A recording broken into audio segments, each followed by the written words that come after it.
I came across this video on Instagram where it's like an old video from Tivoli in Copenhagen, and the thing I noticed was that the people looked so real, and I could like see myself in them,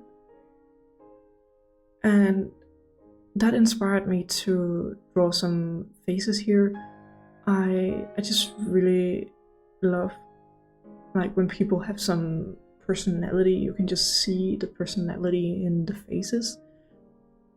I am someone that has struggled a lot with my looks and my self-esteem because of it.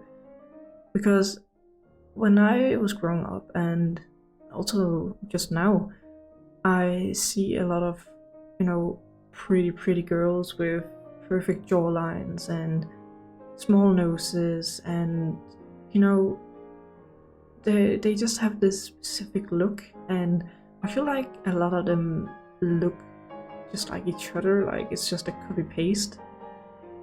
Especially if you go on Pinterest and you just search up a girl reference or something like that, you'll get like these perfect Instagram girls, if you get what I mean.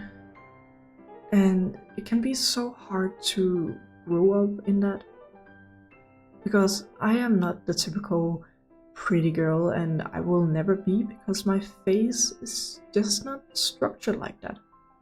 And I mean, yeah, I could get some surgeries and I could get Botox and I don't whatever, but I will not do that because my face is my face. And yeah, I have a crooked nose and I have a little bit of a big nose. I have small lips and I don't have the sharpest jawline.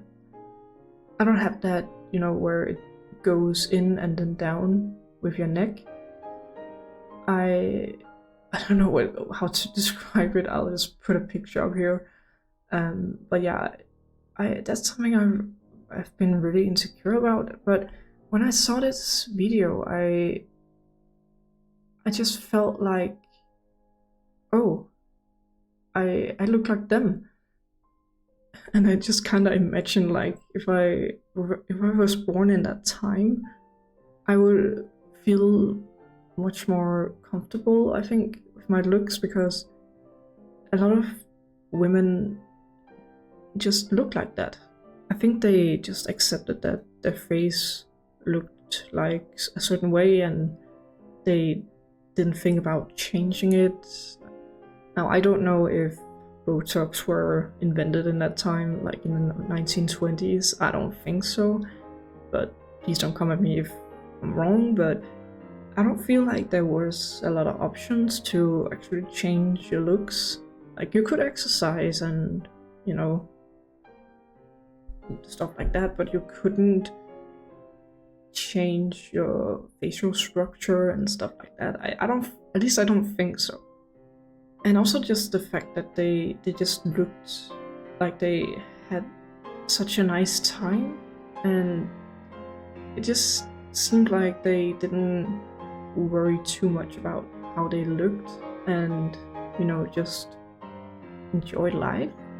I don't know, I just got really inspired to draw what I would call real people, because I feel like nowadays we see a lot of those pretty Instagram girls, and we don't see much variety in people, because the people that aren't 10 out of 10 or just a 7 out of 10, people that don't look really pretty usually don't post on the internet. They don't post about them, at least. So it's just hard to find people that look real. And I'm not trying to offend people that has chosen to get Botox or change their nose structure or anything like that. I'm just saying that I wish we would just accept how we look. Like, at least just accept our facial structure or body structure, like I don't know if that's a trend anymore, but there was also this trend with like removing ribs to get a smaller waist, and I think that's insane. I think it's just insane to go that far to just change your looks. Like I am working on losing weight because I feel like I'm a little too big. I've been smaller, and I mean I think that's a fine way to change your looks, but I don't have the smallest waist, and I'm pretty wide built, I think. I have really wide hips, and I'm not gonna, you know, try and change that. So next time you feel insecure about your facial structure, like something with your looks that you can't change, just know that you're not the only one that looks like this. Even though you might not see them on the internet, they're still out there. I'm here. And yeah, just let's be real.